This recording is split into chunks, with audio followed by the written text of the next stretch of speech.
All right, so if I'm not mistaken, this should be the day when I basically started doing my current program. It's still a few weeks in the past, so I don't know exactly which one was it, but in here I was doing an upper body session and some rehab stuff, and in the next one that I already checked out, I was doing some lower body stuff.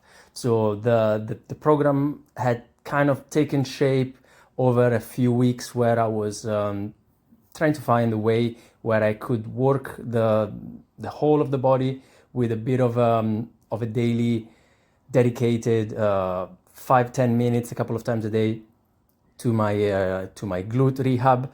And this is the exercise that I landed on mostly for at least a good chunk of the last month or so. So this is a mix of an isometric unilateral bridge. So I'm maintaining the bridge position, and I am just raising the leg at a 90 degree, trying to stay in a very controlled environment. So I am able to slowly raise the leg up, holding it for a bit, and then slowly raising it back down. The times that I was shooting for was about 10 seconds per rep. So I usually start with a 30-second full isometric where I'm on a fully extended bridge, and then I do 10 reps only left leg at the beginning, and I've now started incorporating the right leg as well.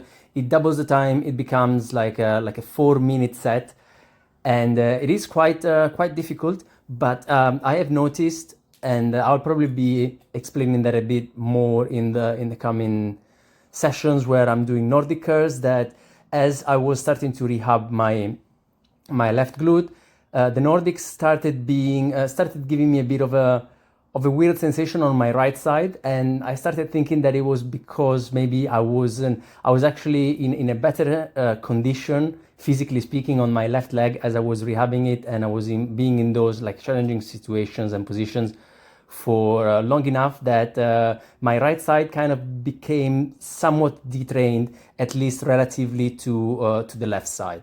And because the Nordic is a different exercise, I started feeling that. But this is out of the session at hand. In here I was doing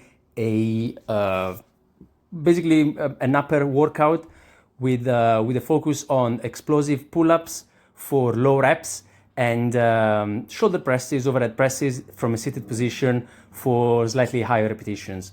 The way that I was scheduling this in my head was that if I am to do a couple of challenging compound exercises, I do not want them to be in the same line of intensity/volume. The same ratio of those is not a good thing if I'm going to put them both in the same session. And because I am trying to somewhat superset exercises, I thought that staying low repetitions, a bit higher sets, very intense, very explosive for the pull-ups, was going to be complemented well by a couple of high rep sets where it's not as intense for low repetitions, but it is intense as I am approaching 10 to 15 rep range. So I was juggling these two exercises, and the way that I chose them was basically taking into account the profile that I was putting them through. This is a more burst of energy where I'm trying to get as many good repetitions as I can while building some explosivity, hopefully. And the overhead presses were more of a hypertrophy way of doing them. And I was finishing off with a couple of sets, actually one set only, of isolation for the elbow in the form of both triceps and biceps work. I thought about doing 2 of these, but these were both very intense. I'm taking them to failure, basically. And at the end of the session, which I want to keep somewhat short and sweet because I'm training every day, and then I'm going to work, I'm cycling to work, I want to be able to repeat the level of effort on a daily basis. So I thought that this was a good point, and it was a good start indeed. Ciao.